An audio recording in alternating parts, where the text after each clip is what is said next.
stand up together to our feet. Let's give the man of God a big welcome. Let's invite Pastor Moses.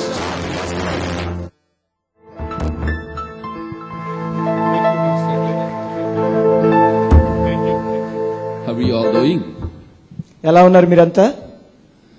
Put a little smile on your face. మీ యొక్క ముఖాల మీద కొంచెం చిరునవ్వును పెట్టండి. Don't be so religiously serious. మీరు దయచేసి చాలా మతానికి సంబంధించిన వాళ్ళుగా కూర్చుని ఉండొద్దు. Don't be too serious. చాలా సీరియస్ గా ఉండొద్దు మీరు. Put your smile and smile at your neighbor. మీరు కొద్దిగా చిరునవ్వుని మీ పక్కన వాళ్ళతో కూడా పంచుకోనండి. There's so much life when you put smile on your face. Otherwise you look like you are dead man or dead woman. మీ యొక్క ముఖాల మీద చిరునవ్వు పెట్టినప్పుడు చాలా చక్కగా ఉంటారు, లేకపోతే చనిపోయిన నిర్జీవమైన వాళ్ళలాగా కనబడతారు. Let the life of God come out of you as you keep on smiling. మీరు చిరునవ్వులు చిందిస్తూ ఉండగా జీవం మీలో నుంచి బయటికి రానివ్వండి. Let that life of God in you touch somebody out there. దేవుని యొక్క జీవము మీలో మీరు చిందిస్తూ ఉండగా పక్కన వాళ్ళు దాన్ని అనుభవించినట్లుగా ఉండండి. And don't look like a dead man or dead woman. నిర్జీవమైన వాళ్ళలాగా కనబడవద్దు, చనిపోయిన వాళ్ళలాగా కనబడవద్దు. Amen. Amen. I'm excited to be here in Singapore at Smyrna Assembly in Telugu Fellowship. నేను ఇక్కడ ఉండటానికి చాలా ఎక్సైట్ అయి ఉన్నాను. ఈ యొక్క తెలుగు Ready for a సమాజంలో simple message? మీరంతా కూడా ఒక సింపుల్ మెసేజ్ కోసం సిద్ధపడి ఉన్నారా? I'm not going to be talking about something serious but very simple. నేను సీరియస్ గా ఉన్న అంశం మీద మాట్లాడటం లేదు, కానీ చాలా సింపుల్ అయిన దాని మీద మాట్లాడబోతున్నాను. I believe in the simplicity of life. నేను ఆ సింప్లిసిటీ, జీవితం యొక్క సింప్లిసిటీలో నేను నమ్మేవాడిని. And I believe in the simplicity of the gospel of Jesus Christ. అలాగే యేసు క్రీస్తు యొక్క సింప్లిసిటీ సువార్తలో నేను నమ్ముతూ ఉంటాను.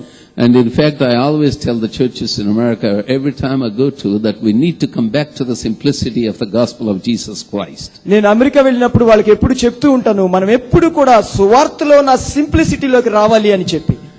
The Christian church in the past centuries and a couple of millenniums have made the gospel so complex and compounded. కొన్ని సంఘాలు కొన్ని శతాబ్దాలుగా ఏం చేస్తూ వచ్చినాయి అంటే ఈ యొక్క సువార్తను చాలా క్లిష్టమైన దానిగా మార్చాయి.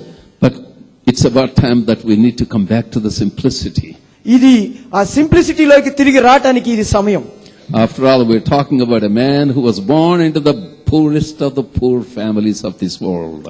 మనం మాట్లాడుతున్నది బాగా పేద కుటుంబంలో పుట్టిన ఒక వ్యక్తి గురించి. And he was considered to be an illiterate man by the pundits of his day. ఆయన దినాలలో ఉన్న గొప్ప గొప్ప పండితుల ద్వారా ఆయన ఒక చదువులేని వాడిగా పరిగణించబడ్డాడు. And he walked by foot and only by foot. ఆయన కేవలం కాలినడకనే నడిచాడు. He just sat with the people. వాళ్ళందరికీ కూడా చాలా విచారకరమైన విషయం. He didn't build the buildings and expecting the people to come to him. ఆయన గొప్ప గొప్ప ఆలయాలను నిర్మించి మనుషులు ఆయన దగ్గరకు రావాలని ఆయన కోరుకోలేదు. He went to the people. ఆయన మనుషుల మధ్యలోనికి వెళ్ళాడు. He lived with the people. ఆయన మనుషుల మధ్యలో నివసించాడు. He sat with the people and spake to them. వాళ్ళ మధ్యలో కూర్చుని వాళ్ళతో మాట్లాడాడు. Isn't that amazing? అది ఆశ్చర్యకరమైంది కాదా? You can't find a simpler man than Jesus in this world. ఈ ప్రపంచంలో యేసుక్రీస్తు కంటే సింపుల్ మనిషిని మీరు కనుగొనలేరు. He spoke in the simplest language. He spoke in the common man's language. ఆయన సామాన్య మానవుని యొక్క భాషలోనే మాట్లాడాడు. Yet he spoke very profoundly. అయినప్పటికీ ఆయన చాలా లోతైన సత్యాలను మాట్లాడాడు. And he brought heaven down to earth into the hearts of men and women. ఆయన పరలోకాన్ని మనుషుల యొక్క హృదయాల్లోనికి దించాడు, తీసుకుని వచ్చాడు. And I am excited about Jesus. నేను చాలా ఆ యొక్క యేసుని గురించి ఎక్సైట్ అయి ఉన్నాను. And I am excited about Jesus. నేను యేసుని గురించి ఎక్సైట్ అయి ఉన్నాను. I said I am excited about Jesus. నేను యేసుని గురించి ఎక్సైట్ అయి ఉన్నాను. Oh yes, there is every reason to get excited about my Lord and my Savior. నా యొక్క ప్రభువు రక్షకుడిని గురించి ఎక్సైట్ అవడానికి అన్ని కారణాలు ఉన్నాయి.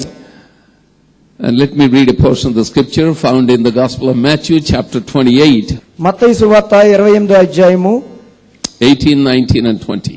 18వ వచనము 19, 20 వచనాలను చదువుకుందాం. All authority in heaven and on earth has been given to me.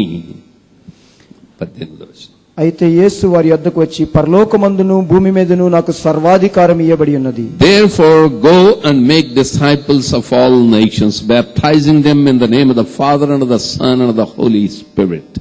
కాబట్టి మీరు వెళ్లి సమస్త జనులను శిష్యులనుగా చేయుడి, తండ్రి యొక్కయు కుమారుని యొక్కయు పరిశుద్ధాత్మ యొక్కయు నామములోనికి వారికి బాప్తిస్మం ఇచ్చుచు, and teaching them to obey everything I have commanded you. నేను మీకు ఏ సంగతులను ఆజ్ఞాపించుతునో వాటినన్నిటినీ గైకొనవలనని వారికి బోధించుడి. And surely I am with you always to the very end of the age. ఇదిగో నేను యుగ సమాప్తి వరకు సదాకాలము మీతో కూడా ఉన్నానని వారితో చెప్పాను. All authority is given unto me in heaven and on earth. భూమి మీదను పరలోకమందును సర్వాధికారము నాకు ఇయ్యబడి ఉన్నది. That's a statement made by Jesus just before he ascended into the heavenlies. ఆయన యేసుక్రీస్తు పరలోకములోనికి ఎక్కిపోక ముందు ఆయన మాట్లాడిన మాట ఇది. There are 3 points in the scripture portion we have read tonight. ఈ రాత్రి మనం చదివిన యొక్క వాక్యంలో 3 ముఖ్యమైన అంశాలు ఉన్నాయి. And the first one is statement. మొట్టమొదటిది statement. All authority is given to me in heaven and on earth. పరలోకమందును భూమి మీదను సర్వాధికారము నాకు ఇయ్యబడి ఉన్నది. Having conquered the treacherous forces of evil in the death and the resurrection event, ఆయన ఆ మరణాన్ని సమస్తాన్ని ఆ పునరుత్థానుడై జయించడం ద్వారా he has now become the sovereign of the peoples of this world. ఆయన సర్వాధికారి అయ్యాడు ఆ యొక్క మొత్తం ప్రపంచానికి. He having purchased the redemption of mankind by the shedding of his blood, ఆయన యొక్క పవిత్రమైన రక్తాన్ని చిందించడం ద్వారా మనుషులకు విమోచనను ప్రసాదించి he is now the only savior of the peoples of this world. ఈ యొక్క ప్రపంచంలో ఉన్న ప్రతి ఒక్కరికి ఆయన ఒక్కడు మాత్రమే రక్షకుడు. Hence all peoples of this world rightly belong to him. కాబట్టి ఈ ప్రపంచంలో ఉన్న ప్రతి ఒక్కరూ కూడా ఆయనకే చెందుతారు. And every one of the people of this world owe him the obedience of faith. ప్రతి ఒక్కరూ కూడా ఆ విధేయతతో కూడిన విశ్వాసాన్ని ఆయనకు రుణపడి ఉన్నారు. This portion of the scripture in the Bible is called the Great Commission. ఈ యొక్క వాక్య భాగము ఈ బైబిల్లో ఉన్నది గొప్ప గ్రేట్ కమిషన్ గా చెప్పుకోవచ్చు. దీన్ని గొప్ప ఆజ్ఞగా చెప్పుకోవచ్చు. The Great Commission is based upon the supremacy and sovereignty. ఈ యొక్క గొప్ప ఆజ్ఞ అనేది యేసుక్రీస్తు యొక్క సర్వాధికారం మీద ఆధారపడి ఉంది. And he commanded his disciples, I have the authority, so you go to the rest of the world. ఆయన శిష్యులకు ఏమని ఆజ్ఞాపించాడంటే, నాకు అధికారం ఉంది కాబట్టి మీరంతా కూడా ప్రపంచంలోనికి లోకంలోనికి వెళ్ళండి. All authority is given to me, therefore you go out. నాకు అధికారం ఇవ్వబడి ఉంది కాబట్టి మీరు వెళ్ళండి. And make disciples of all nations. అందరిలోనూ మీరు నాకు శిష్యులనుగా చేయండి. He sends because he has the authority to send. ఆయన ఎందుకు పంపిస్తున్నాడంటే ఆయనకు పంపించడానికి అధికారం ఉన్నది కనుక. He sends because he has the power to send. ఆయన ఎందుకు పంపిస్తున్నాడంటే ఆయన పంపించడానికి శక్తి ఉన్నది కాబట్టి. He sends because he is the sovereign of all nations. ఆయన ఎందుకు పంపిస్తున్నాడంటే భూమి మీద ఉన్న సమస్త దేశాల మీద ఆయనకు సర్వాధికారం ఉంది కాబట్టి. And I am reminded of one of our Bible school graduates. నాకు ఒక బైబిల్ స్కూల్ విద్యార్థిని గురించి జ్ఞాపకం వచ్చింది. He was a little bitty fellow. ఆయన చాలా పొట్టిగా ఉండే వ్యక్తి. And you kick him, he flips over twice. ఆయన గనక మీరు తంతే 2 సార్లు పిల్లి మొగ్గలు వేస్తాడు. But yet God had called him. అయినప్పటికీ దేవుడు ఆయన పిలిచాడు. He came to our Bible school. ఆయన మా యొక్క బైబిల్ కళాశాలకు వచ్చాడు. He was actually a slave boy. అతను ఒక బానిసగా ఉంటున్న వ్యక్తి. A farmer in our area made him a slave because of the money his father had borrowed. ఆయన యొక్క తండ్రి ఒక రైతు నుంచి అప్పు తీసుకోవటం వల్ల ఈ యొక్క వ్యక్తిని బాలుడిని బానిసగా మార్చాడు. Because his father couldn't clear all the debt. ఆ యొక్క అప్పునంతా కూడా తన తండ్రి తీర్చలేకపోవటం వల్ల So he got hold of the 9th grade boy, which was his son, and made him a slave to do the menial jobs. ఆయన తన కుమారుడిని అంటే 9వ తరగతి చదివే తన కుమారుడిని తీసుకుని వెళ్ళి ఒక బానిసగా పనులు చేయడానికి పెట్టాడు. One day while he was working in the farm, ఆయన ఒక దినాన పొలంలో పని చేస్తూ ఉండగా he heard the voice from another world. ఆయన వేరొక ప్రపంచం నుంచి ఒక మాటను విన్నాడు. John Babu, get out of this work and do my work. John Babu ఈ యొక్క పని నుంచి నువ్వు బయటికి వెళ్ళి నా పనిని చెయ్యి. And then somebody brought him to our Bible school. అప్పుడు ఎవరో ఒకరు ఆయన్ని మా యొక్క బైబిల్ కళాశాలకు తీసుకుని వచ్చారు. He used to cry all the time. ఆయన ఎప్పుడు కూడా ఏడుస్తూ ఉండేవాడు. One day I noticed that he was crying ఒక దినాన నేను గమనించాను ఆయన ఏడవటం. what makes you cry all the time? నేను అడిగాను, ఎందుకు నువ్వు ఎప్పుడు ఏడుస్తూ ఉంటావు అని. He said he had so much debt to clear.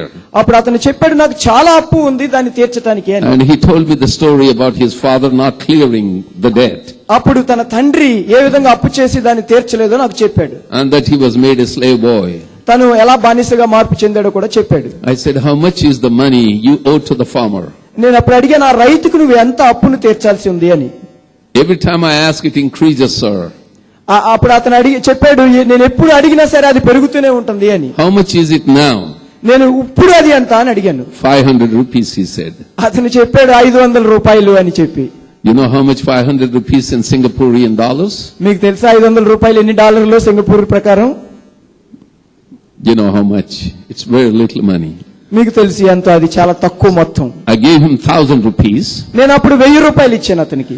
Go ahead and get the clearance of your debt and make sure you get a note by handwritten note from the farmer that your debt is cleared for good. నేను 1000 రూపాయలు ఇచ్చి అతనికి, నువ్వు వెళ్ళి నీ యొక్క అప్పునంతా కూడా clear చేసి నీ యొక్క రైతు నుంచి కూడా చేతి వ్రాతతో కూడిన ఆ యొక్క నోటును తిరిగి తెచ్చుకో అని చెప్పాను. John Babu was the happiest person when he cleared that debt. ఆ యొక్క అప్పును తీర్చినప్పుడు జాన్ బాబు చాలా సంతోషం కలిగిన వ్యక్తి. And then he graduated and went to a village where there was no Christian church. అతడు తన యొక్క విద్యను ముగించుకొని ఒక చర్చి లేని ప్రదేశానికి వెళ్ళాడు. That's right close to my city, Vijayawada. అది నేను ఉంటున్న విజయవాడ నగరానికి చాలా సమీపంలో ఉంది. And he found a government land, village land, and started putting some thatch roofed prayer hall. అక్కడ ఆయన ఒక గవర్నమెంట్ స్థలాన్ని కనుగొని దాంట్లో ఒక చర్చి కోసం ఒక పాకనేద్దామని చూశాడు. And while he was erecting that thatch roofed prayer hall, the young people of the village came and got hold of him. ఆయన దాన్ని నిర్మిస్తూ ఉండగా ఆ యొక్క ప్రాంతంలో ఉన్న యవనస్తులు కొంతమంది వచ్చి ఆయన్ని పట్టుకున్నారు. And they started dragging him. ఆయన పట్టుకుని ఏడవటం మొదలు పెట్టారు. They said, you have no right to erect a Christian church in this village. వాళ్ళు చెప్పారు, ఈ యొక్క గ్రామంలో క్రీస్తు యొక్క సంఘాన్ని స్థాపించడానికి నీకే అధికారం లేదు. Because there are no Christians in this village. ఈ యొక్క గ్రామంలో క్రిస్టియన్స్ అనేవాళ్ళు లేరు అని చెప్పారు. We are all high caste Hindus. మేమంతా కూడా ఉన్నత కులానికి చెందిన హైందవులము అని So చెప్పారు. they were dragging him to the center of the village where he was going to be judged by the elders of the village. ఆయన్ను ఆ యొక్క గ్రామ మధ్యలోనికి ఈడ్చుకుని వెళ్లారు, ఎందుకంటే అక్కడ గ్రామ పెద్దలు ఈయనకి తీర్పుని తీరుస్తారు. And then John Babu in all humbleness, he said, sir, I would like to go out of this village, but the one who sent me to this village didn't tell me to leave from this village. అప్పుడు ఆ John బాబు ఏమని చెప్పాడంటే దీనంగా, అయ్యలారా నేను ఈ యొక్క గ్రామాన్ని విడిచి వెళ్ళిపోతాను, కానీ నన్ను పంపినవాడు నన్ను ఈ గ్రామాన్ని విడవమని చెప్పలేదు అన్నాడు. And until he tells me to leave from this village, I'm sorry to tell you, sir, that I am not going to leave from this village. నన్ను పంపినవాడు ఇక్కడ నుండి వెళ్ళమని చెప్తే తప్ప నేను ఈ యొక్క గ్రామాన్ని విడవలేను, నన్ను క్షమించండి అన్నాడు. And they ridiculed him, they had hit him. అతన్ని అవమానపరిచి అతన్ని కొట్టారు వాళ్ళు. And they couldn't do anything. They stopped the erection of the thatcher shed, prayer shed. వాళ్ళు ఆ యొక్క ప్రార్థన మందిరాన్ని నిర్మించడాన్ని ఆపివేయించారు. And today we have completed the church. మేము ఈ దినానైతే ఆ యొక్క చర్చిని కంప్లీట్ చేసాం. Few years later we have completed the church. కొన్ని సంవత్సరాలు అయిన తర్వాత ఆ యొక్క చర్చిని మేము కంప్లీట్ చేసాం. And there is a congregation coming out of the so-called high caste Hindu community of that village. అక్కడైతే ఆ ఉన్నత కులానికి చెందిన హిందువుల నుంచి కొంత సంఘం అనేది ఏర్పడింది. And I always encourage our pastors in our fellowship to build self-supporting churches. నేను ఎప్పుడు కూడా మా యొక్క ఆ సహవాసంలో ఉన్న పాస్టర్స్ కి ఏమని చెప్తానంటే, మీరంతా కూడా స్వయం పోషక సంఘాలను నిర్మించండి అని. And a few years ago he came to me, that little John Babu, sir, thank you for helping me so far. కొన్ని సంవత్సరాల తర్వాత ఆ లిటిల్ జాన్ బాబు గారు నా దగ్గరికి వచ్చి చెప్పాడు, ఏమనంటే, అయ్యా మీకు చాలా థ్యాంక్స్ ఇదంతా చేసినందుకు అని. And I would like to go on self-supporting.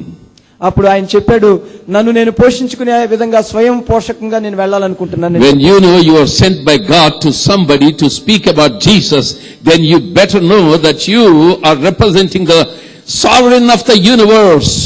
నీవు దేవుని చేత కొంతమందికి దేవుని యొక్క సువార్తను ప్రకటించడానికి పంపబడినప్పుడు నీవు తెలుసుకోవాల్సిన విషయం ఏంటంటే నీవు సర్వాధికారి చేత పంపబడ్డావని చెప్పి. Whether you are working in the ministry or working in a job, no matter what you do, be assured that you are representing the sovereign of this universe. నీవు పరిచర్యను చేస్తూ ఉన్నా, నీ ఉద్యోగాన్ని చేస్తూ ఉన్నా, నీవు సర్వాధికారిని నీవు కలిగి ఉన్నావని మాత్రం గుర్తు చేసుకో. There is a vital link between the global lordship of Jesus and the global mission of the church. ఆ యొక్క ప్రపంచపు ప్రభుత్వములో అలాగే ప్రపంచం యొక్క సంఘములో క్రీస్తు యొక్క సార్వభౌమాధికారమునకును సంఘము యొక్క గ్లోబల్ మిషన్ కును లింక్ ఉందన్నమాట అండి. They are inseparable. The global lordship of Jesus and the global mission of Christians is interlinked. క్రీస్తు యొక్క సార్వభౌమాధికారానికి అలాగే క్రీస్తు సంఘము యొక్క ఆ మిషన్ కు విడదీయరాని సంబంధం అంటూ ఒకటి ఉంది. I am going to share with you about the importance of soul winning tonight. ఈ రాత్రి ఆత్మల రక్షణ విషయమే నేను మీతో మాట్లాడబోతున్నాను. You know, I come from a Pentecostal charismatic faith community church. నేను ఆ Pentecostal charismatic faith community church నుంచి వచ్చినవాడిని. And I was born and raised in a Hindu family. నేను హైందవ కుటుంబంలో పుట్టి అక్కడే పెరిగాను. So that background you cannot relinquish completely. ఆ యొక్క ఆ నేపథ్యాన్ని కంప్లీట్ గా నేను వదులుకోలేకపోయాను. There's a little bit of that flavor in me also. నా జీవితంలో అది కొద్దిగా ఉంటూ ఉన్నది ఆ వాసనలు. And when I came across the survey of the charismatic churches of our day, నేను ఆ కరిస్మాటిక్ చర్చెస్ యొక్క సర్వేని చూసినప్పుడు I thank God for the charismatic movement. నేను ఆ కరిస్మాటిక్ మూవ్మెంట్ ని బట్టి దేవుని స్తుతించాను. As a matter of fact, I thank God for every movement that the Holy Spirit had brought out to revive His church around the world. అదే విధంగా నేను ప్రతి movement పరిశుద్ధాత్ముడు తీసుకొచ్చిన ప్రతి మూవ్మెంట్ ని బట్టి కూడా దేవుని స్తుతిస్తూ ఉంటాను. Every movement, whether it was Lutheran or Anabaptist movement or Methodist or Puritan or holiness movement, go ahead. ప్రతి మూవ్మెంట్ అది లూథరన్ అయినా మెథడిస్ట్ అయినా కరిస్మాటిక్ అయినా బాప్టిస్ట్ అయినా ఏదైనా సరే. And then the Pentecostal movement at the turn of the 19th or 20th century. అలాగే 20వ శతాబ్దంలో వచ్చిన పెంటికోస్టల్ మూవ్మెంట్ అయినా. And then the charismatic movement in the later part of the 20th century. అలాగే తదుపరి 20వ శతాబ్దం తదుపరి సమయంలో వచ్చిన కరిస్మాటిక్ మూవ్మెంట్ అయినా. And some people talk about the third wave and the fourth wave and different waves in the Christendom. అలాగే కొంతమంది ఏమో third wave, fourth wave, fifth wave అని మాట్లాడుతూ ఉంటారు. But the survey of the charismatic churches found out a couple of things. అయితే charismatic churches యొక్క survey మాత్రం కొన్ని విషయాలను కనుగొంది. That the character, Christ-like character, is missing in general in the charismatic churches. వాళ్ళు కనుగొన్నది ఏంటంటే కరిస్మాటిక్ చర్చిలో క్రీస్తు వంటి స్వభావం అనేది అక్కడ కనపడటం లేదు. క్రీస్తును పోలిన ప్రవర్తన నియమావళి. క్రీస్తును పోలిన ప్రవర్తన నియమావళి అనేది కనపడటం లేదు. And secondly, the soul winning is missing as much. Charismatic movement hasn't been able to win the lost souls like the Pentecostal movement. అలాగే కరిస్మాటిక్ మూవ్మెంట్ అనేది ఆత్మలను సంపాదించడంలో వెనుకబడి ఉంది. Are there any merits in the charismatic movement? Yes, by all means. అలాగే charismatic movement లో కొన్ని merits కూడా ఉన్నాయి. And the praise and worship is brought out tremendously in the Christian churches around the world by the charismatic movement. Charismatic movement ద్వారా స్తుతి ఆరాధన అనేది చాలా శక్తివంతంగా బయటకు తీయబడింది. And of course the spiritual gifts are brought up to the top level in the Christian churches around the world. అలాగే ఆత్మీయమైన వరాలు అనేవి సంఘాలన్నిటిలో కూడా కరిస్మాటిక్ మూవ్మెంట్ ద్వారా పైకి తీయబడ్డాయి. The freedom of worship is tremendously brought into the churches and revived the church folks. ఆరాధన స్వేచ్ఛ అనేది ప్రతి సంఘములో కూడా బాగా పైకి వచ్చింది. But I'm telling you, my friends, no matter which movement you came to the Lord or into the church by, we must be the soul winners. నేను చెప్తూ ఉన్నాను ప్రియ సహోదరులారా, మీరు ఎటువంటి మూవ్మెంట్ ద్వారా దేవుని సంఘంలోనికి వచ్చినా మనం మాత్రం ఆత్మలను సంపాదించే వాళ్ళగా ఉండాలి. No matter which movement, what kind of church you belong to, we must be the soul winners. నీవు ఏ మూవ్మెంట్ కి సంబంధించిన వాడివైనా, ఏ సంఘానికి సంబంధించిన వాడివైనా నీవు మాత్రము ఆత్మలను సంపాదించేవాడిగా ఉండాలి. When you stand in God's presence, నీవు దేవుని సన్నిధిలో నిలబడినప్పుడు, after your death, నీ యొక్క మరణము తరువాత, the question won't be how many blessings you have received from me, son or daughter. How many blessings you have received from me. The Lord is not going to ask you that question. దేవుడు నిన్ను నా నుండి ఎన్ని ఆశీర్వాదాలను పొందుకున్నావు అనే question అడగడు. How many pairs of clothes, how many pairs of shoes you have received as a blessing from me? ఎన్ని జతల బట్టల్ని ఎన్ని జతల షూస్ ని నీవు నా నుండి ఆశీర్వాదంగా పొందుకున్నావు అని అడగడు. How much money you have in your bank account, that's not going to be the question. నీ యొక్క బ్యాంక్ అకౌంట్ లో ఎంత డబ్బులు ఉన్నాయనేది కాదు అక్కడ సమస్య. How many souls have you won for me and eternity? నీవు నిత్యత్వము కోసము నా కోసము ఎన్ని ఆత్మలను సంపాదించావనేదే క్వశ్చన్ అక్కడ. Is there anything wrong to receive blessings of God, to buy clothes, save money, having bank accounts? There is nothing wrong in them. సంపాదించడంలో దేవుడి దగ్గర నుంచి ఆశీర్వాదాలను పొందుకుని డబ్బుల్ని కూడబెట్టుకోవడంలో ఏ తప్పు లేదు. We don't have to live like a pauper or beggar. మనము భిక్షగాళ్ళలాగా జీవించాలని ఏం లేదు. And the Lord has promised us the prosperity. దేవుడు మనకి సమృద్ధిని ఆయన వాగ్దానం చేశాడు. That's another aspect of Christian life that the charismatic movement had brought about tremendously, the prosperity message. అది ఇంకొక విషయం కరిస్మాటిక్ చర్చ్ బయటికి తీసుకొచ్చింది, అదేంటంటే సమృద్ధి అనేది. But we need to keep the balance. అయితే మనము ఆ యొక్క సమతూకాన్ని మెయింటైన్ చేయాలి. For example, eating is good. మనం కనుక ఎగ్జాంపుల్ చూసుకున్నట్టయితే తినటం అనేది మంచిది. But overeating is not good. అలా ఎక్కువ తినటం మాత్రం మంచిది కాదు. Drinking is good. త్రాగటం మంచిదే. I don't mean alcoholic beverages. నేననేది ఆల్కహాల్ సంబంధించిన పానీయాలు కాదు. But drinking too much is not healthy. కానీ త్రాగటం ఎక్కువ మంచిది కాదు. Sleeping is desperately needed to all of us. నిద్రపోవటం అనేది చాలా అవసరమైంది మనందరికీ. But oversleeping is not good. అతిగా నిద్రపోవటం అనేది మాత్రం మంచిది కాదు. Every blessing God has given to us, we have to keep it in balance. ప్రతి దీవెనలు దేవుని దగ్గర నుంచి వచ్చిన వాటిని మనము ఆ సమతూకాన్ని పాటించాలి. We should never go off balance in our lives or in our service to the Lord. మన జీవితంలోనూ లేకపోతే మన యొక్క క్రమములను మనం ఏమాత్రము ఆ తూకాన్ని కోల్పోకూడదు. And I am emphasizing the importance of each and every one of you believers that we should be the soul winners. నేను మీ అందరి జీవితంలో కోరుకునేది ఏంటంటే మీరందరూ కూడా ఆత్మలను సంపాదించే వాళ్ళుగా ఉండాలి. All authority is given to me, therefore you go out into the rest of the world making disciples of all nations. సర్వాధికారము నాకు ఇవ్వబడినది కనుక మీరు లోకములోనికి వెళ్లి మనుషులందరూ నా శిష్యులుగా చేయండి. That's the commandment part. అది ఆజ్ఞ మనకు ఇవ్వబడింది. The statement and then the commandment. అక్కడ స్టేట్మెంట్ అలాగే ఆజ్ఞ కూడా ఉంది. Or the commission. అలాగే అది ఒక గొప్ప ఆజ్ఞ. Gospel is nothing but going and spelling the love of God. సువార్త అనేది ఏంటంటే దేవుని యొక్క ప్రేమను వెల్లడి చేయటం. Going and spelling the love of God. వెళ్ళటము దేవుని యొక్క ప్రేమను గురించి చెప్పటం. But that's simple. అది చాలా సింపుల్ కదా. And the Lord made it so simple. దేవుడు దాన్ని చాలా సింపుల్ గా చేశాడు. You know, the most of the souls in the churches today are not won by big crusades. మీకు తెలుసా సంఘాలలో ఈ రోజునున్న ఎక్కువ ఆత్మలు పెద్ద పెద్ద క్రూసేడ్ల ద్వారా సంపాదించబడినవి కాదు. I feel and I am afraid that there is a big show going on in the Christian churches and Christian crusades. నేను భయపడుతుంది ఏంటంటే చాలా పెద్ద షో జరుగుతుంది క్రిస్టియన్ చర్చెస్ లోను అలాగే పెద్ద పెద్ద crusades loan. Am I against the big crusades and crusaders? నేను ఆ పెద్ద క్రూసేడ్లను క్రూసేడ్ చేసే వాళ్ళకి ఎగైనెస్ట్ గా వ్యతిరేకంగా ఉన్నానా? Certainly not. తప్పకుండా కాదు. Because I am one of those crusaders and doing crusades. ఎందుకంటే నేను అలాంటి ఒక క్రూసేడర్ని కాబట్టి. What am I talking about? Personal evangelism, personal soul winning is the most powerful tool to see the church growth. సంఘాన్ని అభివృద్ధి చెందించడానికి ఆత్మల రక్షణ కోసమై వ్యక్తిగతమైన సువార్త చేయటం అనేది గొప్ప పనిముట్టు లాంటిది. We can do TV ministry. మనము టీవీలో పరిచర్య చేయొచ్చు. We can do crusades. మనం క్రూసేడ్లు చేయొచ్చు. We can operate children homes, orphanages and aged homes. మనము ఆ ఏజ్డ్ హోమ్స్ ని అలాగే అనాథ పిల్లల గృహాల్ని నడపొచ్చు. We can do the revival meetings in the churches. మనము చర్చెస్ లో ఉద్యోగ కూటాలను నడపొచ్చు. All these efforts are great. ఈ యొక్క ప్రయాసంతా కూడా గొప్పదే. But unless you and I, who have been washed by the blood of the Lamb of God, would not win the souls, I tell you, this church will never grow.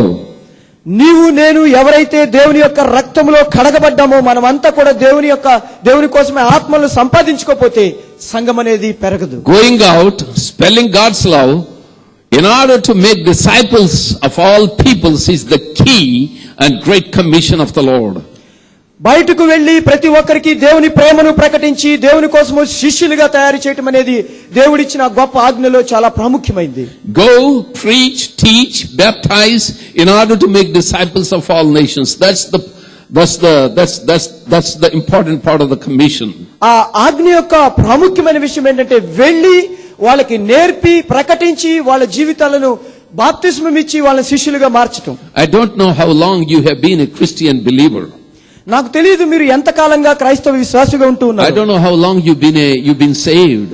మీరు ఎంతకాలంగా రక్షణ పొంది ఉన్నారో నాకు తెలియదు. Can you boldly say that I have led so many souls unto the Lord? నీవు ధైర్యంగా చెప్పగలవా నేను ఇన్ని ఆత్మలను దేవుని కోసం నడిపించానని? Can you honestly put your hand on your chest, on your heart and say that I've been able to witness to so many people and led so many souls into the kingdom of God? నువ్వు నిజాయితీగా నీ గుండెల మీద చేయి వేసుకుని నేను ఇంతమందిని దేవుని యొక్క రాజ్యము కోసమే నడిపించానని We చెప్పగలవా? can talk about many victories in our lives, but unless you are winning the souls, you are losing the battle. నీవు అనేకమైన విజయాలను నీ జీవితంలో ఉన్న వాటిని గురించి చెప్పవచ్చు, కానీ నీవు గనక ఆత్మలను సంపాదించేవాడిగా ఉండకపోతే గనక మనము ఈ యొక్క యుద్ధాన్ని Making కోల్పోవాలి. disciples is the most important aspect of the Great Commission. శిష్యులను తయారు చేయటం అనేది చాలా ప్రాముఖ్యమైన అంశం ఈ యొక్క ఆజ్ఞలో. Well, how can you make disciples out of others unless you are made a disciple yourself? నీవు శిష్యుడిగా మార్చబడితే తప్ప ఇతరులు నీవు శిష్యులుగా ఎలా చేయగలవు? And a disciple is the one who is utterly disciplined. ఆ శిష్యుడు అనేవారు ఎవరంటే చాలా క్రమశిక్షణ కలిగిన వాళ్ళు. And Jesus didn't commission his disciples to go out into all the nations until after his death and resurrection. యేసుక్రీస్తు తన యొక్క పునరుత్థానం తను చనిపోయి మరలా పునరుత్థానుడు అయ్యే వరకు కూడా వాళ్ళని బయటికి వెళ్లి శిష్యులుగా తయారు చేయమని చెప్పలేదు. You know why he didn't commission them until after his death and resurrection? మీకు తెలుసా ఆయన చనిపోయి పునరుత్థానుడు అయ్యే వరకు కూడా వాళ్ళకి ఎందుకు ఆ గొప్ప ఆజ్ఞను ఇవ్వలేదో? Because they did know the principle of dying and rising again. ఎందుకంటే వాళ్ళకి చనిపోయి తిరిగి లేవటం అనే సూత్రం అనేది వాళ్ళకి తెలియదు. A true believer of Jesus Christ ఒక యేసుక్రీస్తు యొక్క నిజమైన విశ్వాసి and a true disciple of Jesus యేసుక్రీస్తు యొక్క నిజమైన శిష్యుడు must know the principle of death and resurrection. అతనికి చనిపోవటము మరలా పునరుత్థానుడు అవటం అనే సూత్రం అనేది సరిగా తెలియాలి. And we can receive the Holy Spirit baptism with the gift of tongue talking. మనము పరిశుద్ధాత్మ యొక్క అభిషేకాన్ని అలాగే ఆ భాషల వరాన్ని కూడా పొందుకోవచ్చు. We have many talents in our lives. మన జీవితాలలో చాలా సామర్థ్యాలు ఉన్నాయి మనకి. We can claim so many things in our lives. మన జీవితాలను బట్టి చాలా విషయాలను చెప్పొచ్చు మనం. But unless you know the principle of death and resurrection of Jesus, you are no good for the winning of the souls. అయితే నీవు గనుక చనిపోవటము పునరుత్థానుడు అవటం అనే సూత్రం గనుక నీకు తెలియపోతే నీవు ఆత్మలను సంపాదించలేవు. The principle of the cross, which is related to dying. సిలువ యొక్క సూత్రము అది చనిపోవటం గురించి. And it's a painful dying. అది చాలా బాధాసహితమైనది. Unless you go through pains in life, you don't gain anything. నీవు గనుక ఆ బాధలలో నుంచి వెళ్ళకపోతే నీ జీవితంలో దేన్ని పొందుకోలేవు. Yes, we can claim a lot of God's blessings, yes. మన జీవితంలో దేవుని యొక్క దీవెనలు అనేకం మనం చెప్పొచ్చు. That doesn't mean you can live in comfort zone all your life.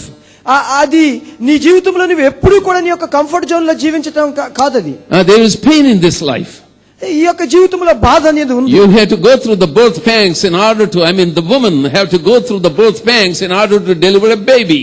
స్త్రీలు అనేవాళ్ళు తమ జీవితాలలో ఆ యొక్క జన్మనిచ్చేటప్పుడు ఆ బర్త్ పెయిన్స్ లోనికి వెళ్లాల్సి వస్తుంది. So we as Christian believers need to go through the birth pangs in order to bring one soul into the kingdom of God. క్రైస్తవులమైన మనం కూడా అటువంటి పురిటి నొప్పుల్లో నుంచి వెళ్ళవలసింది ఎవరినైనా దేవుని దగ్గరికి తీసుకురావాలంటే. Amen. Hallelujah. Are you all still with me? మీరంతా కూడా నాతో ఉన్నారా? Can you understand what I'm talking about? నేను మాట్లాడుతుంది మీకు అర్థమవుతుందా? You better store it in your heart. Write it on your heart somewhere. మీ యొక్క హృదయంలో దాన్ని లిఖించుకోండి. If you want to be the disciple of Jesus, there is a price to pay.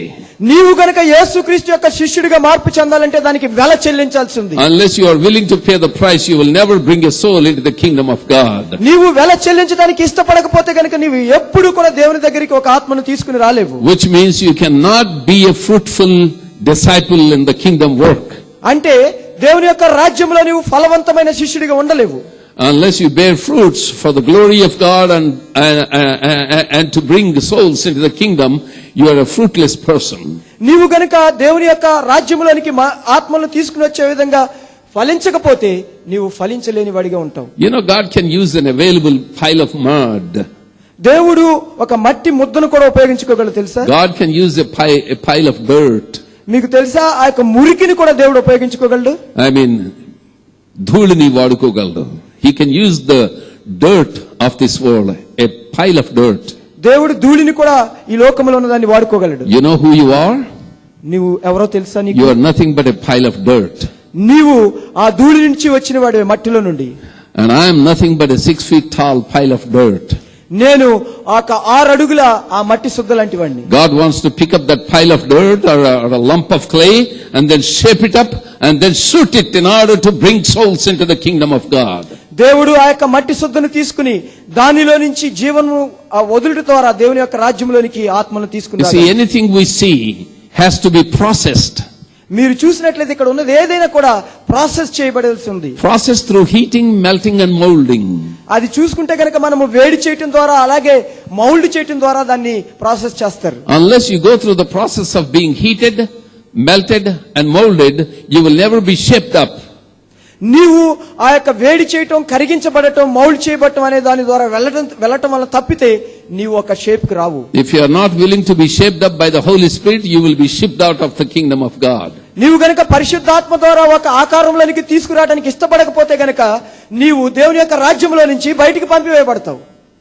Unless you are willing to be shaped up, you will be shipped out. నీవు గనుక ఆకారంలోనికి మార్చబడటానికి ఇష్టపడకపోతే నీవు బయటికి That's what the Holy Spirit is trying to do in each and every one of our lives, trying to shape us up so that we can be shot up to bring in the disciples into the kingdom of God. పరిశుద్ధాత్ముడు మన జీవితాల్లో అదే చేయడానికి ప్రయత్నిస్తున్నాడు. మనందరినీ కూడా ఒక ఆకారంలోనికి తీసుకుని వచ్చి మనందరినీ కూడా శిష్యులను దేవుని కోసం తయారు చేసే వాళ్ళుగా చేయాలని చెప్పి. You know, God has used a jawbone at one time. God has used a jawbone of a donkey at one time. దేవుడు ఒకసారి ఒక గాడిదను కూడా ఉపయోగించుకున్నాడు. గాడిద ఎముకని. He used the jawbone of a donkey in order to win 1,000 Philistines. దేవుడు ఆ యొక్క గాడిద యొక్క దవడ ద్వారా ఒక 1000 మంది ఫిలిస్తీయుల్ని సంహరించడానికి Because the jawbone was in the hands of an anointed man called Samson. ఆ యొక్క గాడిద యొక్క దవడ అనేది అభిషేకం పొందిన సంసోను యొక్క చేతిలో ఉంది. God used at another time a donkey. ఆ వేరొక సమయంలో దేవుడు గాడిదను కూడా ఉపయోగించుకున్నాడు. He used the donkey to prophesy to a greedy prophet called Balaam. ఆ దేవుడు ఆ యొక్క గాడిదను ఒక చాలా అత్యాశ కలిగిన ఒక ప్రవక్తతో మాట్లాడటానికై ఒక గాడిదను కూడా Can you believe a donkey prophesying in human language to a prophet? ఒక గాడిద మనుషుల భాషలో ఒక ప్రవచనాన్ని చెప్పటం మీరు ఎప్పుడైనా చూసారా? That's amazing, isn't it? అది చాలా అద్భుతం, అవునా కదా? Talk about charismata. In the charismatic movement, a donkey began it long time back, Pastor Sam. Charismata ante spiritual gifts, prophesying, etc. ఆ ప్రవచనాలు చెప్పటం ఇటువంటి ఆత్మ వరాలు అనేవి ఆ దినాల్లోనే మొదలైన ఆ గాడిదలోనే. God used a donkey to start the charismatic movement, if I may put it that way. నేను ఈ విధంగా చెప్పాలంటే ఆ కరిస్మాటిక్ మూవ్మెంట్ ని మొదలు పెట్టడం గాడిదతోనే దేవుడు మొదలు పెట్టాడు అక్కడ. Hallelujah. Hallelujah. And then at another time God used that great big fish called the whale to swallow the runaway prophet called Jonah. ఇంకొక సమయంలో అయితే యోనా అనే ప్రవక్త పారిపోతూ ఉండగా దేవుడు ఒక పెద్ద చేప తిమింగలాన్ని ఉపయోగించుకున్నాడు అక్కడ. That big fish, the whale, he thought there was a great human flesh, great dinner that day. ఆ యొక్క పెద్ద చేప ఏమనుకుందంటే ఆహా మనకి చాలా ఆహారం దొరికింది, చాలా మాంసం దొరికింది అనుకుంది. But God had already commanded that big fellow never to touch his man. అయితే దేవుడు అప్పటికే దానికి ఆజ్ఞ ఇచ్చున్నాడు ఏమనంటే ఆ యొక్క మనిషిని ముట్టొద్దు అని చెప్పి. I wonder, it's just my creative imagination. నేను ఆశ్చర్యపోతుంటాను, నా యొక్క ఆలోచన ఏంటంటే, Lord, I'm not going to eat the whole man, Jonah, but let me have few of his fingers. అది అనుంటుంది, ప్రభా నేను ఆ యొక్క మనిషినంతా కూడా తినను కానీ అతని యొక్క వేళ్ళను తిన్నివ్వు I అని. told you not to touch my man. I got a mission for him. He is my missionary. నేను నీకు చెప్పాను, ఆ యొక్క మనిషిని నువ్వు ముట్టుకోకూడదు, అతడు నా మనిషి, నా కోసమై పని కోసం వెళ్తూ ఉన్నాడు. Keep మిషనరీగా. him for 3 days and 3 nights only. అతను ఆ 3 రాత్రులు 3 పగళ్ళ లోపల ఉన్నాడు. You see that Lorenzile chamber of the veil, Jonah was placed. ఆ యోనా ఎక్కడ ఉన్నాడంటే ఆ గొంతు దగ్గర ఉన్నాడు. And that's where he started crying. అందుకే అక్కడ ఏడవటం మొదలు పెట్టాడు. So God told him, already commanded the whale not to touch his man. అయితే ఆ చేపకి దేవుడు అప్పటికి ఆజ్ఞ ఇచ్చున్నాడు, ఈ యొక్క మనిషిని మాత్రం ముట్టొద్దు అని చెప్పి. You should not only keep him for 3 days and nights, but also give him free transportation to the country of Nineveh or the city of Nineveh. నువ్వు 3 పగళ్ళు 3 రాత్రులు అక్కడ క్షేమంగా ఉంచటమే కాకుండా ఆయనకు ఫ్రీగా ట్రాన్స్పోర్టేషన్ కూడా ఇచ్చి ఆ నినివే పట్టణం దగ్గర వదులు అని చెప్పి. You see, to run away from God's call, he had to pay the price. ఆ దేవుని యొక్క పిలుపు నుంచి పారిపోవటానికి ఆయన ఒక వెల చెల్లించాడు. But to come back to the mission field in obedience and repentance, he didn't have to pay anything. He got free transportation. అయితే విధేయత ద్వారా తిరిగి మరలా దేవుని యొక్క పనికి రావటానికి ఆయన ఏమీ చెల్లించలేదు. Hallelujah. Hallelujah. 3 days and nights later, God told him, spit him out. ఆ 3 రాత్రులు 3 పగలైన తర్వాత దేవుడు దాంతో చెప్పాడు, ఆయన్ను బయటికి వదిలివేయమని. Ooh, and he was out of the whale's belly, ఆ తూ అని ఊయగానే ఆ యొక్క యోనా బయటికి వచ్చేసాడు. ఆ యొక్క చేప కడుపులో నుంచి. trying to clean himself of all the saliva of the whale. ఆ యొక్క ఆ చేప యొక్క లాలాజలాన్ని అంతా కూడా తుడుచుకుంటూ క్లీన్ చేసుకుంటున్నాడు. సొల్లునంతా క్లీన్ చేసుకున్నాడు. ఆ సొల్లునంతా కూడా క్లీన్ చేసుకుంటున్నాడు. And then he looked up. అప్పుడు చూశాడు పైకి. There was the signboard, Nineveh this way. అక్కడ ఉంది, అక్కడ బోర్డు నినివే ఇటువైపు అని చెప్పి. When that man called Jonah went to the city of Nineveh with about 120,000 people, అప్పుడు ఆ యోనా అక్కడ ఉన్న ఆ సిటీకి, నినివే సిటీకి వెళ్ళినప్పుడు అక్కడ 1,20,000 మంది ఉన్నారు. God told him that those are the people who don't know right from wrong. అప్పుడు దేవుడు ఆయనతో చెప్పాడు, వీళ్ళు ఆ యొక్క తప్పు ఆ నీతి అనేది తెలియని ప్రజలు అని చెప్పి. And they didn't know whether they should turn left or right. వాళ్ళు కుడికి తిరగాలో ఎడమకి తిరగాలో తెలియని ప్రజలుగా ఉంటూ ఉన్నారని చెప్పాడు. When we look at the wickedness of Nineveh, would you have called them wicked people? ఆ యొక్క నినివే పట్టణం యొక్క దుష్టత్వాన్ని గనక చూసినట్లయితే ప్రతి ఒక్కరు కూడా వాళ్ళు దుష్టులని పిలవచ్చు. I mean, when we look at a drunkard or a prostitute or a sinner, a murderer, we just tend to curse him and detest and disgust him. మనము వ్యభిచారుల్ని లేకపోతే త్రాగుబోతుల్ని నరహంతకుల్ని మనం చూసినప్పుడు వాళ్ళని చూసి వాళ్ళని శపిస్తూ ఉంటాం. No. That's not the purpose of God for you to be a soul winner. You must love that person. అలా మనం ఉండకూడదు. మన జీవితాల్లో అది కాదు దేవుని ఉద్దేశం. మనము ఆత్మలు రక్షించే వాళ్ళగా వాళ్ళని ప్రేమించాలి. You must have love and kindness of God coming out of your heart. దేవుని యొక్క ప్రేమ, దేవుని యొక్క కరుణ నీ యొక్క జీవితంలో నుంచి బయటికి రావాలి. Then only you can win a soul into the kingdom. అప్పుడే నీవు దేవుని యొక్క రాజ్యంలోనికి ఆత్మలను If you సంపాదించుకోగలవు. dislike a person who is hooked onto the addictions in life, then you are no good for God. నీవు గనుక ఆ విధంగా ఉండనట్లయితే దేవునికి నీవు సరిపోయిన వాడిగా ఉండవు. And God used at another time ravens, the crows, that long-nosed, ugly black bird called the crows. అలాగే దేవుడు ఇంకొకసారి అయితే కాకులను కూడా ఉపయోగించుకున్నాడు. Can you believe those ravens, those birds were bringing? You know, we know the crows. We have millions of crows in India.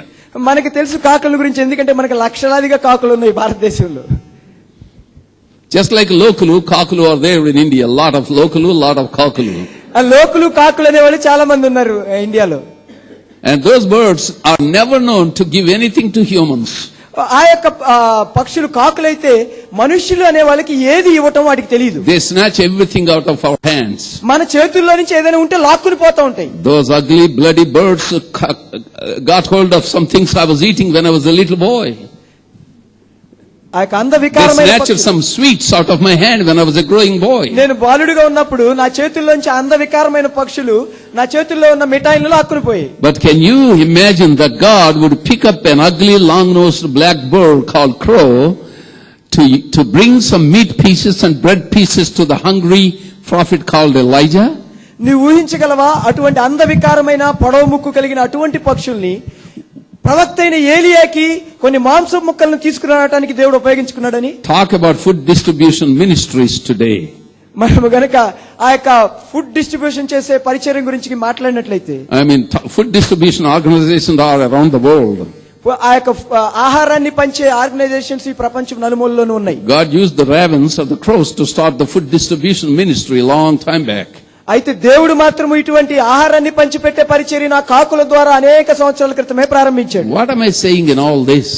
వీటన్నిటిలో నేను ఏం చెప్తూ ఉన్నాను? God has chosen you and me to be washed by the blood of the Lamb of God and still be able to impact the rest of the world by our love that we have experienced. దేవుడు నిన్ను నన్ను కోరుకొని తన యొక్క గొర్రెపిల్ల రక్తంలో మనల్ని ఎందుకు కడిగాడు అంటే, మన జీవితాల ద్వారా ఈ లోకంలోనికి వెళ్లి దేవుడు ప్రేమను చూపించి వాళ్ళ జీవితాలలో ఒక మార్పును Two తీసుకురావాలి. major purposes for God picking up people like you and me. దేవుని యొక్క రెండు ప్రధానమైన ఉద్దేశాలు కనపడుతుంటాయి నిన్ను నన్ను దేవుడు పట్టుకోవటానికి. That is, glorify the name of the Lord ఒకటైతే దేవుని యొక్క నామాన్ని మహిమపరచడానికి, and the soul winning. అలాగే ఆ ఆత్మల రక్షణ కోసం. That's part of the major mission that God has entrusted to each and every one of His disciples. దేవుడు ప్రతి శిష్యులైన ప్రతి ఒక్కరికి కూడా అనుగ్రహించిన మిషన్ ఈ రెండు మాత్రమే. When I said glorifying the name of the Lord by worship, by living Christ-likeness, that's part of the glorifying of the name of the Lord. ఆ దేవుని నామాన్ని మహిమపరచడం అని నేను అంటే దాని యొక్క ఉద్దేశం ఏంటంటే దేవుడిగా జీవించటం, ఆయన స్వరూప్యతలోనికి స్వభావంలోనికి నడిపించబడటం. And the global mission, which is evangelism, which is soul winning, is another important aspect of our lives. అలాగే ఈ ఆత్మల రక్షణ సువార్త ప్రకటించడం అనేది చాలా ప్రాముఖ్యమైన విషయం. I'm reminded of a man, an Englishman. నేను ఒక ఇంగ్లీష్ మనిషిని గురించి నేను గుర్తు చేసుకుంటున్నాను. He's been called the father of modern mission. ఆయన ఆ మోడర్న్ మిషన్స్ కి పితామహుడిగా చెప్పుకోవచ్చు. And he was a roadside cobbler. ఆయన రోడ్డు పక్కన చెప్పులు కుట్టుకునే వ్యక్తి. And he was a roadside cobbler. అతడు రోడ్డు పక్కన ఆ షూస్ ని చెప్పుల్ని తయారు చేసే He was వ్యక్తి. not an educated man. అతడు మాత్రము విద్యావంతుడు కాదు. But he had heard the call of God, leave the roadside cobbler's job, repairing old shoes, and then go to India, the heathen land, to preach the gospel of the Lord. అయితే అతడు దేవుని యొక్క పిలుపుని విన్నాడు. తను ఆ పని చేసే ఆ యొక్క ఆ షూస్ ని, పాత షూస్ ని, చెప్పుల్ని బాగు చేసే పనిని విడిచిపెట్టి ఆ ఇండియా ప్రదేశానికి వెళ్ళి దేవుని యొక్క పనిని చేశాడు. And his name was William Carey. ఆయన పేరేంటంటే William Carey. When he stood in his Baptist church ఆయన తన బాప్టిస్ట్ చర్చ్ లో నిలబడినప్పుడు and told them what God has spoken to him, తను ఏదైతే దేవుడి నుంచి విన్నాడో, దేవుడు ఏది మాట్లాడాడో చెప్పినప్పుడు they made fun of him. అతన్ని చూసి అపహాస్యం చేశారు. They ridiculed him. అతన్ని చూసి అపహాస్యం చేసి అవమానించారు. You, not so educated man, a roadside cobbler, go to India, the heathen land, there's a missionary? నీవు రోడ్డు పక్కన చెప్పుని బాగు చేసుకునే వ్యక్తివి, షూస్ ని బాగు చేసుకునే వ్యక్తివి, చదువు లేని వాడివి, నీ ఇండియా వెళ్తావా? And in all humbleness and humiliation, William Carey stood in his church. అయితే దీనత్వముతో ఆ విలియం కేరీ తన చర్చిలో నిలవబడ్డాడు. And he said these words, ఆయన ఈ మాటలను చెప్పి, I have heard that there are untold gold mines in India. నేను విన్నది ఏంటంటే అక్కడ చాలా గొప్ప బంగారపు గనులు లాంటివి ఉన్నాయి అని చెప్పి నేను విన్నాను. I have heard that there are gold mines, untold gold mines in India. నేను విన్నది ఏంటంటే అక్కడ చెప్పబడని కొన్ని చెప్పన శక్యము కాని కొన్ని బంగారపు గనులు భారతదేశంలో ఉన్నాయని విన్నాను. And the rest of the western world looked at India as a heathen land. అయితే మిగతా ప్రపంచం అంతా కూడా ఇండియా అంటే ఒక పాడుబడిన స్థలం చూసేది. But William Carey, who was called of God, saw untold gold mines in the same heathen land of India. అయితే దేవుని చేత పిలువబడిన విలియం కేరీ మాత్రం అదే భారతదేశంలో చెప్పన శక్యం కాని గొప్ప బంగారపు గనుల గురించి It depends on the perspective you have. అయితే నీ యొక్క దృష్టి మీద అది ఆధారపడి It depends on the way you look at people. నీవు ఏ విధముగా మనుషులను చూస్తావో దాని మీద ఆధారపడి ఉంటుంది. When we see a leper, we detest and disgust of that person. మనము గనక ఒక కుష్ఠరోగిని చూసినట్లయితే అతను చూసి మనం అసహించుకుంటూ ఉంటాం. If Mother Teresa had seen that person, she would have washed his wounds. అదే విధంగా మదర్ తెరీసా గనక అతన్ని చూసినట్లయితే ఆ కుష్ఠరోగిని ఆయన యొక్క కురుపులన్నిటిని కడిగేది. We don't care for the suffering people. మనము బాధపడే వారి విషయం ఏమాత్రం లక్ష్యం ఉంచం. If somebody who is called of God to help those suffering people, then he will go and help the suffering people. ఒకవేళ ఎవరైనా సరే అటువంటి వారికి సహాయం చేయడానికి పిలువబడినట్లయితే వారు వెళ్లి వాళ్ళకి సహాయం చేస్తారు. We, the Christian believers, should never be too holy to reach into the ugly, suffering, orphaned people out there. మనము యేసుక్రీస్తు విశ్వాసులమైన మనము ఏ మాత్రం అతి పరిశుద్ధులుగా ఉండకూడదు. అటువంటి మధ్యలో మురికి వాళ్ళ మధ్యలోనికి, అటువంటి వారి రోగస్తుల మధ్యలోనికి And వెళ్ళాలి. William Carey sailed through the troubled waters of different oceans from England. William Carey England నుంచి అనేక కష్టతరమైన సముద్ర మార్గం గుండా ప్రయాణం చేశాడు. Lost his wife, ఆయన తన భార్యను కోల్పోయాడు. but he was determined to do his mission in India. అయితే తన యొక్క మిషన్ ను భారతదేశం కొనసాగించడానికి నిర్ణయాన్ని He తీసుకున్నాడు. reached Kolkata or Calcutta at that time, అయితే ఆయన కలకత్తా అనే ఆ ప్రాంతానికి చేరాడు. and he started mission. అక్కడ ఆయన తన మిషన్ ను ప్రారంభించాడు. And God had used him to get the Bible translated into 33 languages of India. అయితే దేవుడు ఆయన్ని వాడుకుంట ద్వారా ఈ యొక్క బైబిల్ ని 33 భాషల భారత భాషల్లోనికి అనువదించడానికి సహాయం చేశాడు. He had mastered himself in the language of Sanskrit, which birthed most of the languages of India and Indonesian language. ఆయన సంస్కృతము అనే భాషను చాలా అభ్యాసం చేసి దాన్ని నేర్చుకుని ఆ యొక్క భాష ద్వారా అనేక వాటిలోకి ఆయన అనువదించాడు. And he was asked by the governor of West Bengal in his day to come and teach Sanskrit language in the university. ఆయన వెస్ట్ బెంగాల్ గవర్నర్ ద్వారా ఆయన ఆహ్వానించబడి తన యూనివర్సిటీలో సంస్కృతం నేర్పడానికి ఆయన ఆహ్వానించబడ్డాడు. Amazing. చాలా అద్భుతం ఇది. God's call దేవుని యొక్క పిలుపు to reach unto the unreached people. ఎవరైతే చేరబట్టలేదో వాళ్ళ మధ్యలోనికి వెళ్ళటం అనేది. That turned a roadside traveler to be the greatest, one of the greatest missionaries that the world has ever known. ఒక రోడ్డు పక్కన షూస్ ని పాడైన షూస్ ని బాగు చేసిన వ్యక్తిని ఒక గొప్ప మిషనరీగా దేవుడు పిలిచాడు. You know, Christian mission has always been characterized by the peculiar restlessness. ఈ యొక్క క్రిస్టియన్ మిషన్స్ అనేవి కూడా ఎప్పుడు కూడా ఒక Peculiar restlessness. అవిరామంగా రెస్ట్లెస్ సంఘర్షణగా ఉంటుంది ఎప్పుడు. అవి సంఘర్షణగా ఎప్పుడు కూడా విశ్రాంతి లేని సంఘర్షణగా ఉంటూ ఉండేవి. I'm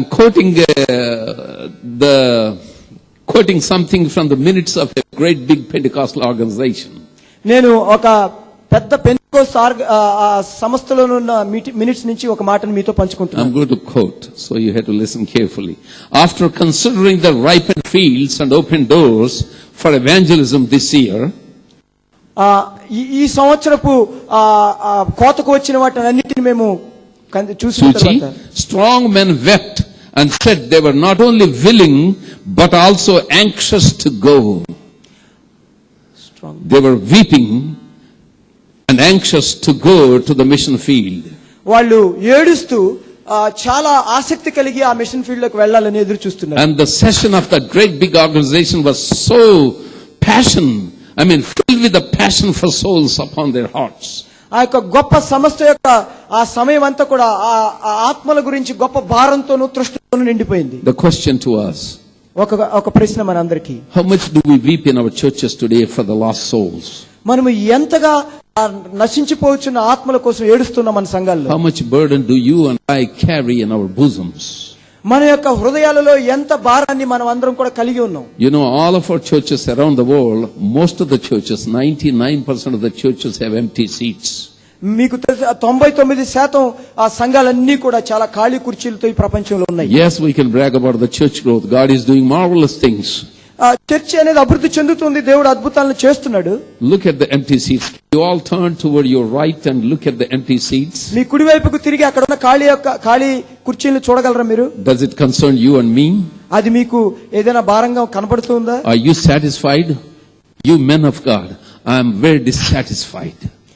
దైవజనులైన మీరంతా కూడా దాన్ని బట్టి తృప్తి కలిగి ఉన్నారు. నేనైతే అసంతృప్తితో ఉన్నాను. I don't think you can be dissatisfied either. మీరు కూడా తృప్తి కలిగి ఉంటారని నేను అనుకోను. We can go out into the byways and highways. మనము ఆ యొక్క రహదారుల్లోనికి మార్గాల్లోనికి వెళ్ళి We need to win the souls. మనం ఆత్మలను సంపాదించాలి. There's so many church duties, yes. చాలా సంఘాలు దీన్ని చేస్తాయి. But we got to have the soul winning, which is it must be the integral part of our ministry.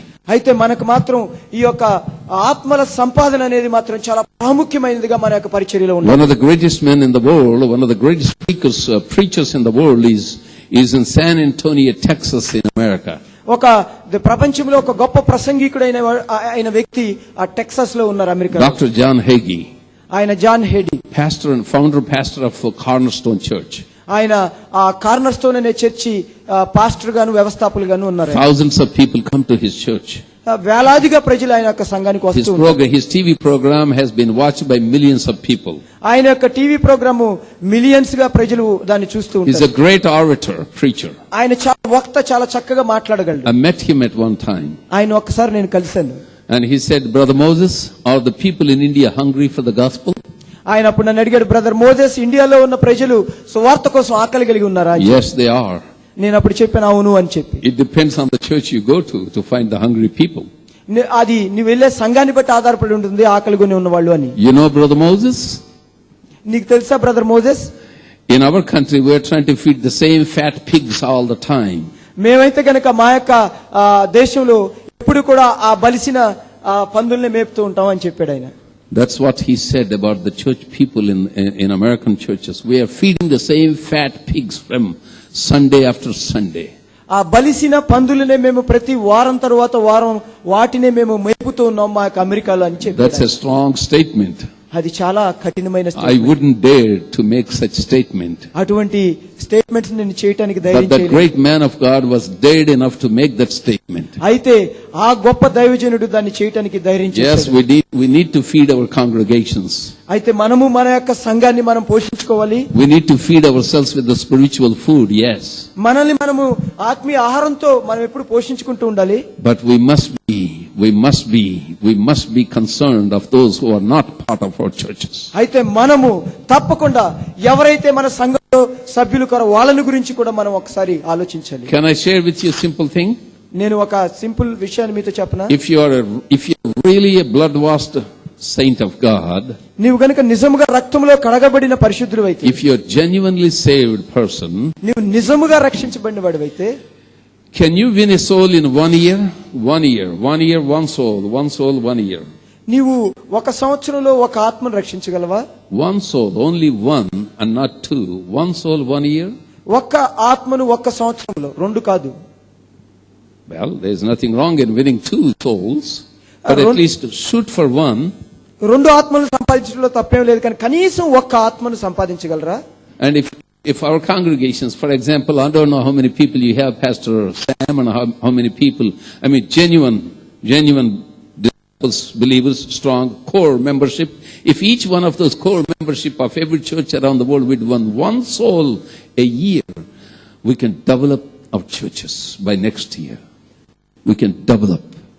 మీ సంఘాలలో ఎంతమంది సభ్యులు ఉన్నారో నాకు తెలియదు, కానీ నిజమైన సభ్యులు అనేవాళ్ళు గనక ప్రతి ఒక్కళ్ళు సంవత్సరంలో ఒక్క సభ్యుడిని గనక ఒక్క ఆత్మను గనక సంపాదించితే మన చర్చిని మనం ప్రతి సంవత్సరము double Say a church has 100 people. ఒక సంఘంలో గనక 100 మంది ఉంటే, Scratch 50 of them as not so genuine believers. అందులో 50 మందిని అంతగా ఆసక్తి లేని వాళ్ళుగా పక్కన పెడదాం. Not so strong believers. అంత బలమైన వాళ్ళు కాని వాళ్ళుగా పెడదాం పక్కన. Take 50 of them to be genuine strong believers. అయితే 50 మందిని మాత్రం నిజమైన బలమైన విశ్వాసులుగా పరిగణిద్దాం. If they are trained to be soul winners, వాళ్ళు గనక ఆత్మను సంపాదించే వాళ్ళుగా గనక వాళ్ళని ట్రైన్ చేయగలిగితే, to win one and only 1 soul a year, వాళ్ళు గనక ఒక్క ఆత్మను ఒక్క సంవత్సరంలో ఒక్కొక్కరు సంపాదించగలిగితే, you will have 150 people in your congregation by next year. నీకు మీ యొక్క సంఘంలో 150 మంది ఉంటారు సంవత్సరం వచ్చేదలికి. And if 75 of those 150 people would win 1 soul a year, వాళ్ళలో 75 మంది మరలా ఒక్కొక్క ఆత్మను ఒక సంవత్సరంలో సంపాదించగలిగితే, and you will have 225 in 2 years. నీకు 225 మంది 2 సంవత్సరాల్లో ఉంటారు. It's a simple principle. అది చాలా సాధారణమైన సూత్రం. But our people are feeding themselves all the time, never doing anything in the church growth. అయితే మన వాళ్ళు ఏం చేస్తున్నారంటే ఎప్పుడు కూడా వాళ్ళే పోషించుకుంటూ ఉన్నారు, సంఘ విస్తరణ కోసం ఏమీ చేయటం లేదు. And this is the universal problem. That's why we are not moving as fast as we should. ఇది లోకమంతా కూడా ఉన్న సమస్య. అందుకే మేము ఎదగాల్సినంతగా ఎదగలేకపోతున్నాం. Well, I'm coming to close. You all still with me? నేను ముగించబోతున్నాను, మీరంతా నాతో కూడా ఉన్నారా? And finally, the statement. చివరిగా స్టేట్మెంట్ ఒకటి. No. First statement. మొట్టమొదటిగా statement. And then the commission. ఆ తరువాత ఆజ్ఞ. And then the promise. ఆ తరువాత వాగ్దానం. Lo, I am with you always, even unto the end of the age. నేను సమాప్తి వరకు సదాకాలం మీతో కూడా ఉన్నాను. The Lord doesn't expect his church people like you and me to do evangelism and soul winning all by ourselves. ప్రభు నిన్ను కూడా ఆ యొక్క సువార్త అనే పనిని మనంతటికి మనమే చేయాలని నేను And it's impossible for us, the human beings, to win another person. మనుషులుగా మనం అలాంటివి వేరొక వ్యక్తిని దేవుని కోసం సంపాదించడం అనేది సాధ్యమయ్యేది కాదు. Knowing this to be a fact, the Lord had promised that He would go with us if we go out in His authority. అందుకే ఇది తెలుసు కాబట్టి ప్రభు మనకి ఏమని వాగ్దానం చేశాడంటే, మీరు నా అధికారంలో గనుక వెళ్ళినట్టు నేను మీతో కూడా వస్తాను. I have the authority, therefore you go and I'll go. నాకు అధికారం ఉంది కనుక నీవు వెళ్ళు, నేను కూడా నీతో వస్తాను. What else do we need? ఇంకేం కావాలి మనకి? He gives us His power. ఆయన మనకి తన శక్తినిస్తున్నాడు. He gives us His spirit anointing.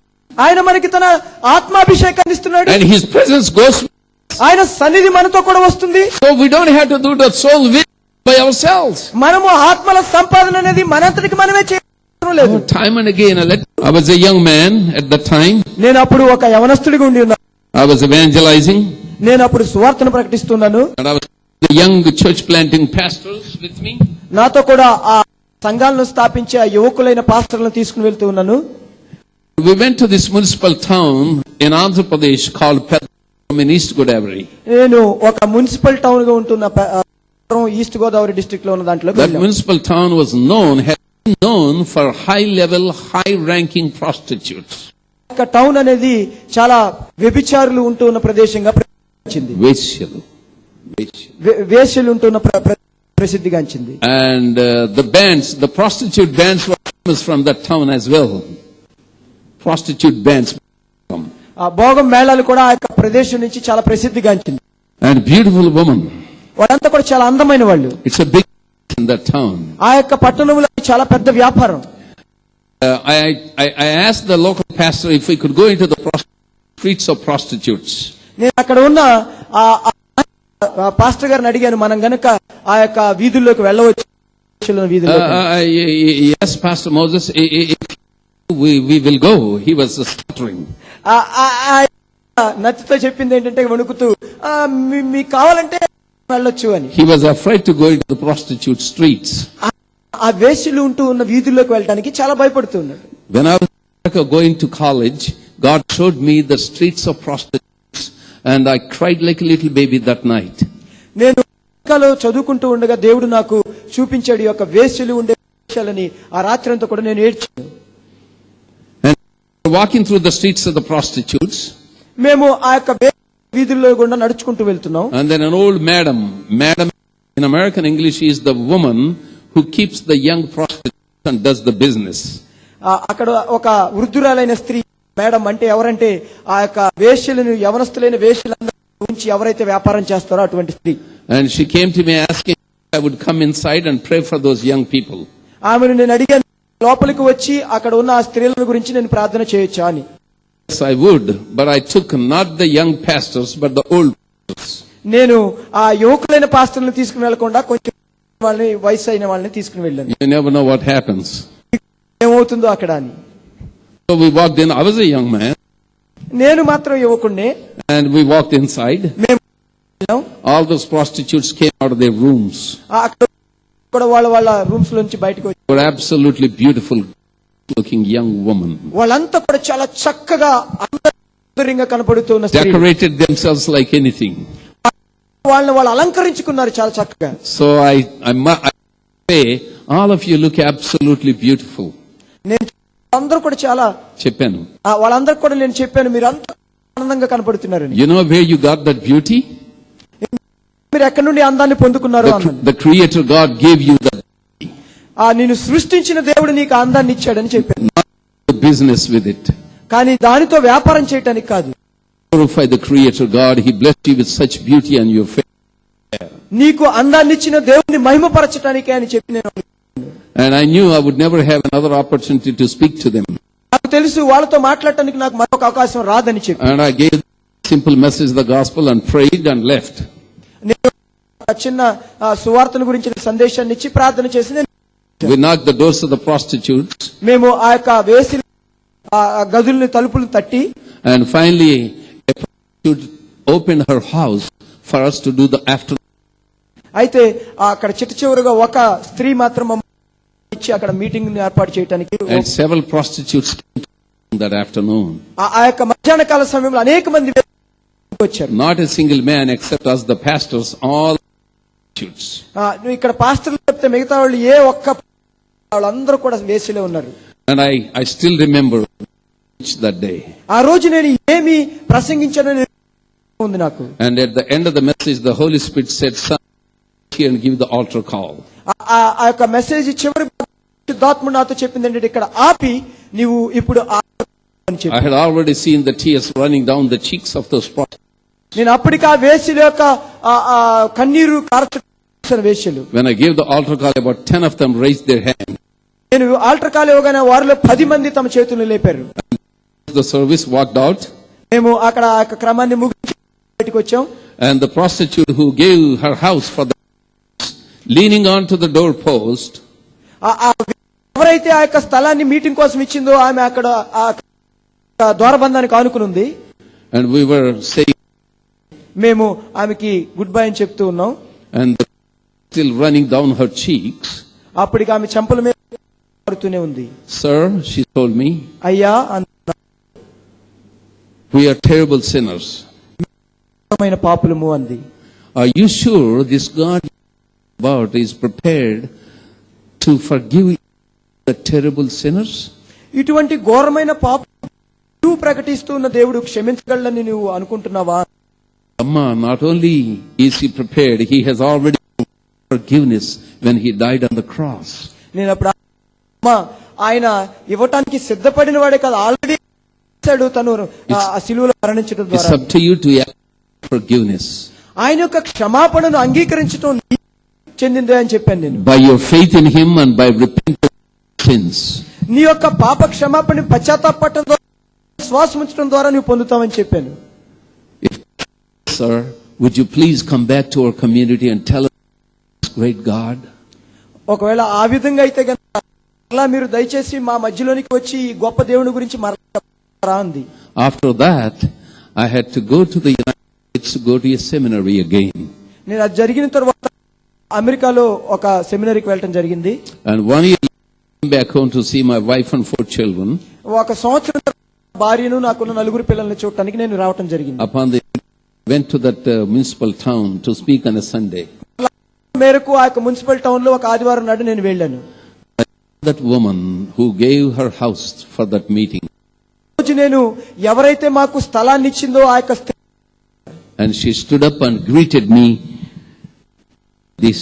ఆమె లేచి నిలబడి నన్ను ఈ విధంగా నమస్కారం చేశారు. As the same woman. అదే స్త్రీ. She came to the service asking me to baptize her in water. ఆ అయిపోయిన తర్వాత నా దగ్గరికి వచ్చి ఆమె బాప్తిస్మం అని అడిగింది నీటిలో.